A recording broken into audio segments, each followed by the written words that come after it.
matan, porque solamente estamos protestando con la verdad.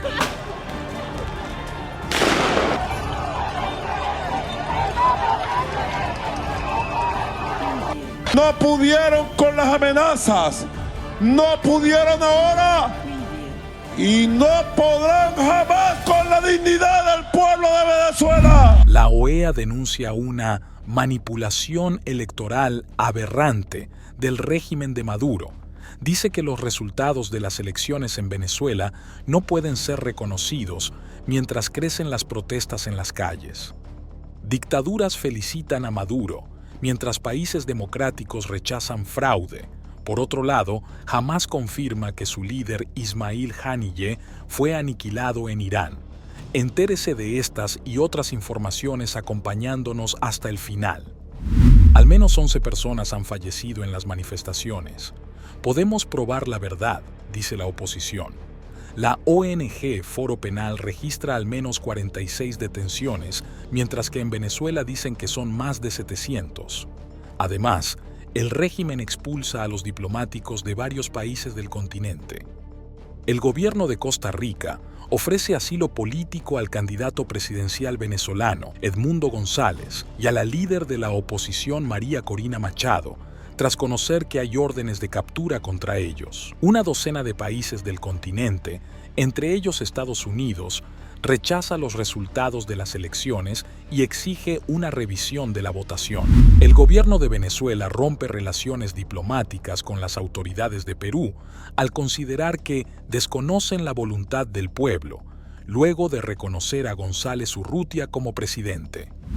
La líder opositora María Corina Machado afirma que González Urrutia ganó de forma contundente y que pueden probarlo con el 73.25% de las actas que tienen en su poder y que revelan que Maduro obtuvo 2.759.256 votos y González 6.275.130 votos. El Centro Carter afirmó este martes en la noche que no puede verificar los resultados de las cuestionadas elecciones en Venezuela al citar la falta total de transparencia por parte de la autoridad electoral en el país suramericano. El grupo, con sede en Atlanta, afirmó en un comunicado que la elección no cumplió con los estándares internacionales de integridad electoral y no puede considerarse democrática. El presidente, Joe Biden, y el mandatario brasileño, Luiz Inácio Lula da Silva, coincidieron en una conversación telefónica en la necesidad de que las autoridades electorales venezolanas hagan públicos de inmediato datos completos, transparentes y detallados sobre la votación al nivel de cada estación de votación, de acuerdo con un comunicado de la Casa Blanca publicado este martes. Además, la presidenta electa de México también pide transparencia en Venezuela. Para los Estados Unidos hay claras señales de una manipulación electoral del régimen venezolano. El Departamento de Observación Electoral de la Organización de Estados Americanos, OEA, dijo que los resultados electorales anunciados por el Consejo Electoral de Venezuela, CNE, no pueden ser reconocidos debido a la falta de transparencia y evidencia. En un informe de 23 páginas, la OEA dijo que el CNE no proporcionó detalles de las papeletas procesadas cuando declaró ganador al presidente Nicolás Maduro.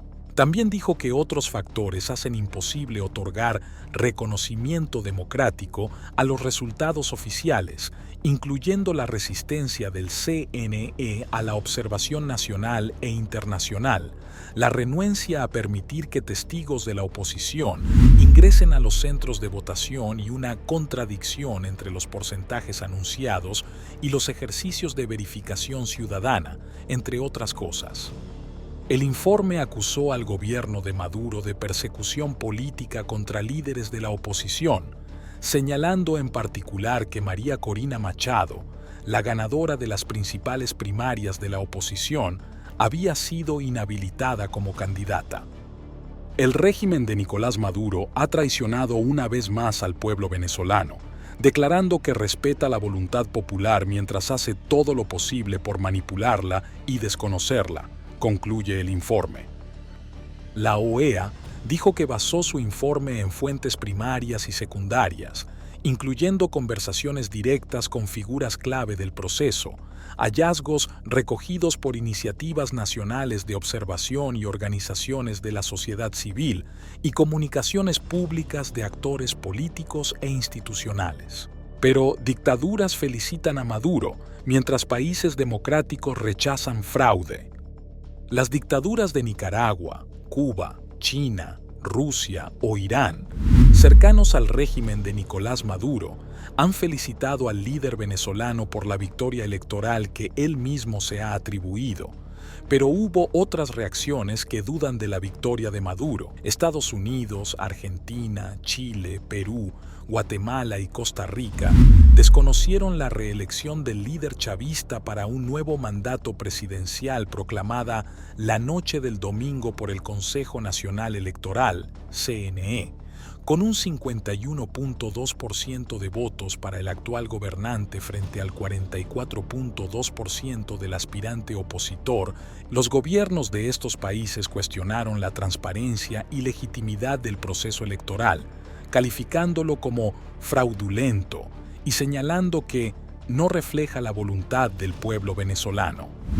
El lunes se registraron 187 protestas en 20 de los 23 estados, de acuerdo con la organización Observatorio Venezolano de Conflictividad Social, OVCS, y en algunas de ellas 5 efigies en honor al militar, quien gobernó desde 1999 hasta su muerte en marzo de 2013, fueron derribadas por los manifestantes. La represión violenta de las protestas ha dejado varios decesos, aunque la información por el momento es confusa en cuanto al número. Según la ONG Foro Penal, al menos 6 personas habrían perdido la vida, una en Aragua, una en Táchira, 2 en Yaracuy y 2 en Zulia, mientras que la Organización Encuesta Nacional de Hospitales ha registrado 3 fallecidos, 2 en Maracay y 1 en Caracas. También hay decenas de heridos. De acuerdo con los reportes de los medios locales y lo que se aprecia en videos difundidos en las redes sociales, las estatuas destruidas se encontraban en 5 los estados de Aragua, Carabobo, Falcón, Guárico y La Guaira. Esta no es la primera vez que monumentos en honor al desaparecido líder de la llamada Revolución Bolivariana han sido destruidos. Algo similar ocurrió en 2017 y en 2019. No obstante, lo llamativo de esta ocasión es el número de estatuas atacadas y el breve lapso de tiempo en el que ocurrió. Maduro logró, con su conducta y comportamiento antipopular, que ese pueblo que tanto amaba a Chávez sea hoy el que derribe sus estatuas y salga a protestar contra su supuesta reelección, afirmó a BBC Mundo una exalta funcionaria. Varias de las regiones donde se registraron los ataques contra los monumentos eran consideradas bastiones electorales del chavismo hasta no hace mucho. Los derribos de las estatuas no parecen haber sido ordenadas por ningún sector de la oposición, sino que fueron resultado de los desórdenes en los que degeneraron algunas de las manifestaciones espontáneas registradas el mismo día en el que CNE, organismo controlado por el oficialismo, proclamó a Maduro como presidente reelecto. Sin embargo, hay quienes creen que estas acciones son contraproducentes para los objetivos del sector que busca desplazar al chavismo del poder. El secretario general de la ONU, Antonio Guterres, quien llamó al CNE a una transparencia total del proceso e hizo una exhortación a que se publiquen puntualmente los resultados de las elecciones y un desglose por colegios electorales. El problema es que el presidente del CNE no publicó los resultados, sino que los anunció verbalmente. Al no estar publicados y que puedan ser contrastados, son datos inauditables. Y pasando a otro tema, Hamás afirmó que Ismail Haniyeh fue aniquilado en una traicionera incursión sionista en su residencia de Teherán. El grupo islamista Hamás confirmó el deceso de su líder, Ismail Haniyeh, en un ataque atribuido a Israel en Teherán, Irán. El hermano líder, mártir combatiente Ismail Haniyeh, líder del movimiento, falleció como resultado de una redada traicionera sionista en su residencia en Teherán, después de participar en la ceremonia de investidura del nuevo presidente iraní, confirmó el grupo en un comunicado. Haniyeh, radicado en Qatar, estuvo en Teherán para la toma de posesión del nuevo presidente de Irán, el reformista Masoud Pezeshkian. El reporte se dio luego de un ataque de Israel en Beirut, que mató al jefe militar de mayor rango del grupo chií libanés y asesor cercano del líder de la organización Hassan Nasrallah. En una operación de asesinato selectivo, aviones de combate atacaron Beirut, mataron a Fuad Shukr Sayyid Muqsan, el comandante militar de mayor rango de la organización terrorista Hezbollah y responsable de la formación estratégica de la organización, confirmó un comunicado castrense.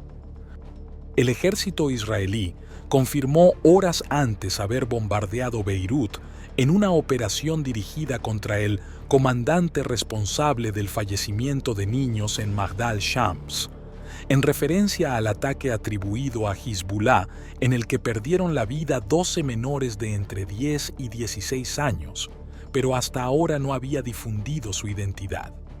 La respuesta llegará pronto y será dura, advirtió el lunes Netanyahu, en una visita a Magdal Shams, ciudad drusa en los altos del Golán, ocupados por Israel desde 1967, después de que el Gabinete de Seguridad le diera luz verde para decidir la forma y el momento de la represalia contra Hezbollah. La comunidad internacional, especialmente Estados Unidos, está mediando para que la represalia de Israel no desemboque en una guerra abierta en la frontera entre Israel y Líbano, que vive su mayor pico de tensión desde 2006, cuando el ejército israelí y Hezbollah ya libraron una guerra. Mateo 24, versos 6 al 8 dice: «Y oiréis de guerras y rumores de guerras. Mirad que no os turbéis, porque es necesario que todo esto acontezca, pero aún no es el fin, porque se levantará nación contra nación y reino contra reino, y habrá pestes y hambres y terremotos en diferentes lugares, y todo esto será principio de dolores». Gracias por acompañarnos. Les invito a suscribirse si no lo han hecho, así recibirán nuestro contenido. No se vayan, aquí tenemos videos de estudios que les servirán de mucho. Será hasta la próxima.